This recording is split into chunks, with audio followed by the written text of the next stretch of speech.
Good evening, friends.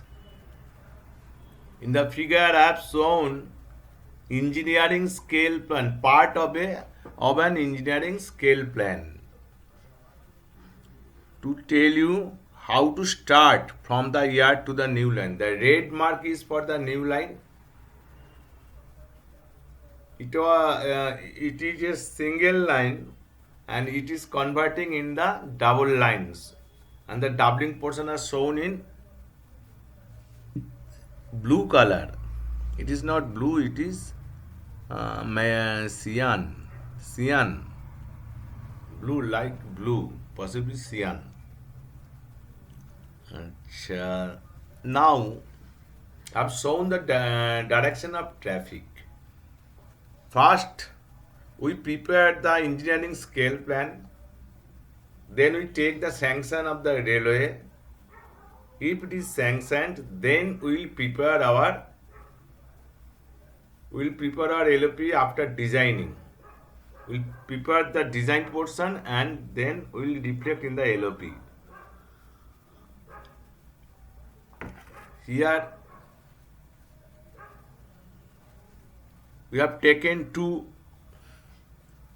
connection. It is called Y connection. One is from the top line through a crossover to the bottom line, means cyan color. A crossover we have to prepare. It is shown in red in the left side, and from there we have taken a turnout, and another is from the yard shunting neck we have taken the another connection. So what is the facility? From down direction, which train will come, it will through the crossover can enter the siding, and from up direction it will enter the yard, and then it will enter the siding. Okay, so this is the system. Now what we have to check first, the down line to upline crossover in the red color. Here the existing OH is there, so mass and everything is there. You have to survey the site where you will take the point on downline and upline, and survey the existing mass around it. What is your duty? You locate the obligatory point. Obligatory point, you know from where the crossover is starting. Within track separation of 400 to 500 is good. You have to choose a mast which is compulsory for turnout and crossover. First you choose that mast and check the existing mast near it. If the existing mast within 4.5 meter standard span from the obligatory mast, then it is okay. And you can shift the obligatory mast. How much? Your limitation is track separation of 100 millimeter to 700 millimeter, but best suit is 400 to 500. So as per to make it standard span, you can shift it 400 to 500, even more within this limit 150 to 700 millimeter track separation to make the existing smart with standard span. Okay, and your crossover ratio wiring will be overlap type. With the existing mast, if it is for single cantilever, you have to convert it, because overlap type, how many mast you require? After obligatory mast, another two mast is required. The first mast will be double cantilever and last one will be anchor mast. So on the existing mast, if it is permitting this anchor mast and double cantilever, then it's okay. It's not, then you have to arrange new mast and you will remove this existing mast.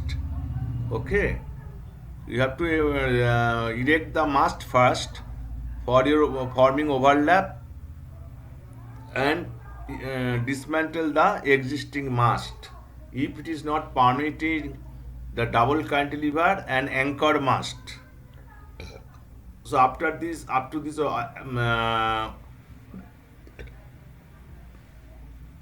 obligatory point, again upline also you have to do it. On upline also you have to do the same thing. And if it is a 1 in 12 crossover, 1 in 12, then you need another mast to erect to catch the section insulator in the on the crossover. Okay, to catch the crossover section insulator, you may need another mast. So first, on downline and upline you have to choose the obligatory point according to the existing mast. It must be a standard span, and anchor span is also restricted to 54-meter maximum. So you have to maintain all these things, and your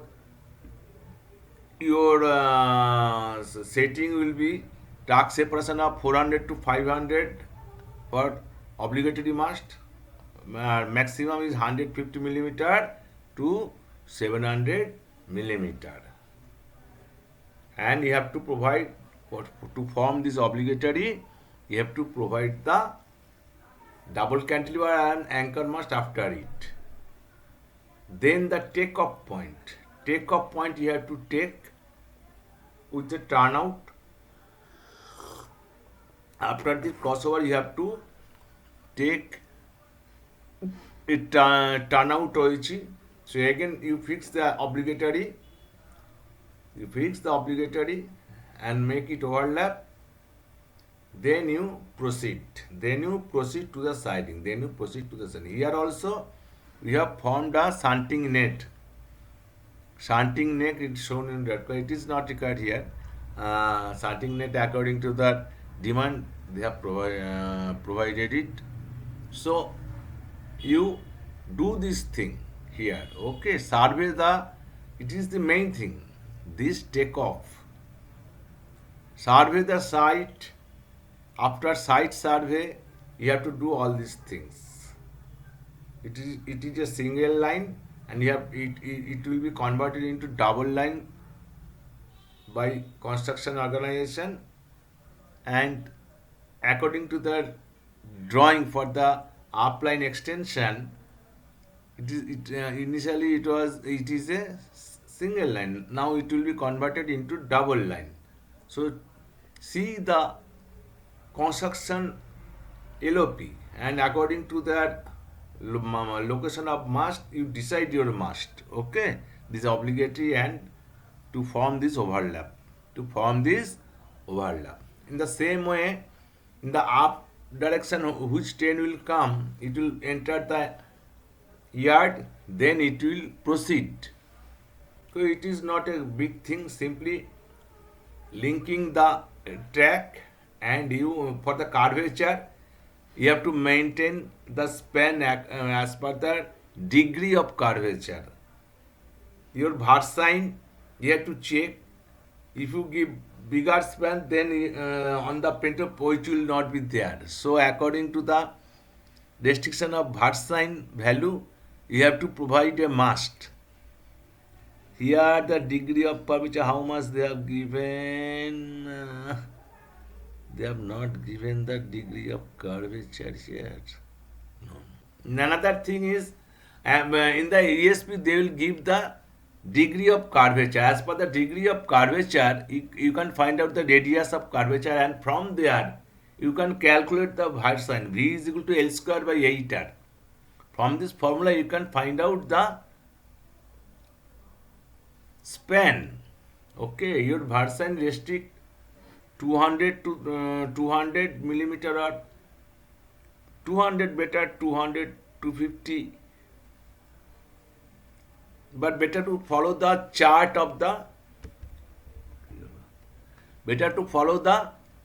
chart of the span according to the degree of curvature. But you can also find it out with the Varsine value. You can find it out. The formula is V is equal to L square by 8R, where L is the span and R is the degree of curvature. And degree of curvature, 1746 by theta meter. If it is 1 degree, then it is 1746 radius of curvature. If it is 2 degree, it will be half of it. And from there you can find out the radius of curvature. I have given you all the hints in the previous videos. From there you have to choose your span. Choose your span. Next, some bridges they have shown. Your system is on the bridge. From the bridge you have to keep 10-meter distance of the mast. You have to locate your mast in such a way that from the center of the bridge your mast will be 10-meter away, both sides. Okay, that will be also kept in mind. In the middle, from the center line of the bridge, to keep the mast 10-meter away. And if it is a long bridge, that means its span is more. Then you have to provide bridge mast. You have to provide bridge mast on the bridge. Bridge mast on the bridge, like river, everything on bridge. Pier, you have to fix the bridge mast. You have to fix the bridge mast. But here it is all little bridges, so you keep clearance of 10-meter from the center line of the bridge. Again, to fix your span, you need the wind pressure zone. That will also be kept in mind. As per the wind pressure zone, you decide your span. You decide your span. So, I think you can understand how to take the take-off point from here. Okay, later I will give the sample of existing LOP of this site. From there you can check what will be the span. They have provided what is on the span. Okay, and next, I think it is over. It is the basic idea of the designing. It is the basic idea of the designing. Another thing, what? Okay, it's almost okay. So what I have told, first you survey up and down crossover and the upline shunting neck, where the Y connection will be taken out, and from the existing LOP of the railway, you check the site and decide where you have to locate your obligatory point. And it is to be made overlap type. So another two mast will come. One is double cantilever and another is anchor mast. What will be the OH of the double cantilever? It will hold the down mainline OH and the crossover OH. So double cantilever. And another mast is anchor mast. The anchoring of the crossover and the mainline OH, single cantilever and anchor of OH. Maybe it is not anchor mast is not single cantilever. It may be double cantilever. According to the existing LOP, you can check it and you have to do it. Maximum 3 cantilevers you can provide. So take action accordingly. In the same way, it is a single line and it is converting into double line. So in cyan color it has shown. So according to that plan, you find out your obligatory point again. And next is the turnout from this magenta color line to the siding, and the bridge, from bridge, as it is the small bridges, you keep 10-meter distance from the edge of from the center line of the bridge, from the center line of the bridge. Next is the another from something that we have taken out, some curve is there. If you need the degree of curvature of the curve, it is also given in the engineering scale plan, and from there you calculate the versine to span, radius of curvature and span, permissible span. Span may be reduced, but as per the calculation you cannot raise it because your OH will be out of this pantograph. And initially first you take the wind pressure zone, and according to the guideline of RDSO you choose your span. Everything is given this design aspect, so you can do it. Okay, dear friends, if it is only up and down SSP, then we can arrange 3 interrupters. But here we have to feed the siding also. When more than 2 lines you have to feed with switching post, then you have to form common bus system. It is easier. Otherwise, it will be a complicated thing. So here we have to feed the siding, which has been shown breaker per siding BS.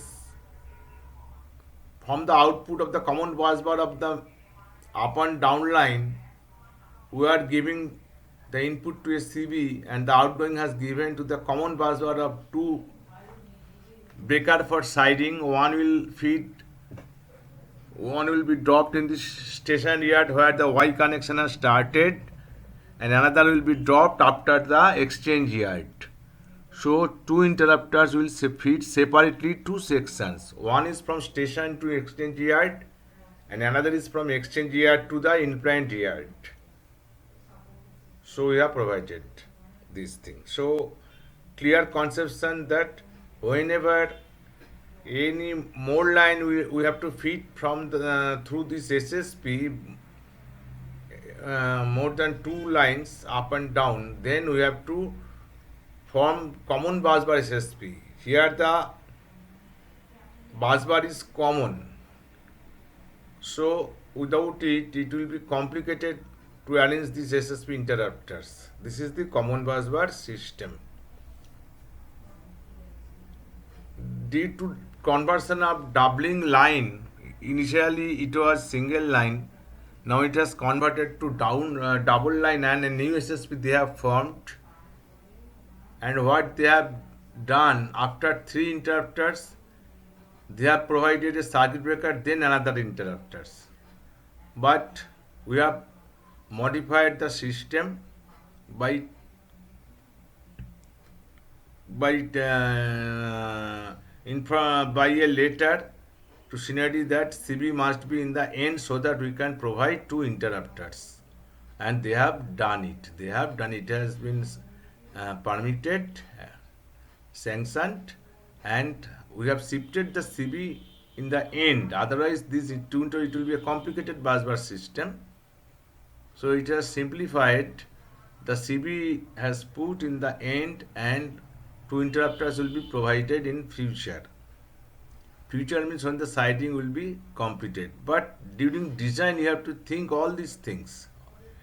The OG as well as the power supply arrangement, and as well as the SCADA, remote system, how to provide it. For this SSP, already it has the remote control system for the open line. But if we provide a SSP in the mid of the exchange yard, near exchange yard, then again we have to lay the OFC, we have to install an SSP, all equipment. It will be a costly thing. So simply use feeder wire. It is also costly, but I think it will be less than the cost of a SSP, OFC, with everything, it will be less. Here the remote terminal unit is also we can use from the railway. So this is the design aspect. This is the design aspect. Okay. Parallelly, you have to think mainly where it has initiated the siding line and make it. And after that, it is easy because there is no infringement of existing OHE. It is a new OHE. But initially, you have to take the take-off point, and it is from the main line. So you have to survey it cautiously. Okay, friends, today up to this. Good night. Be happy.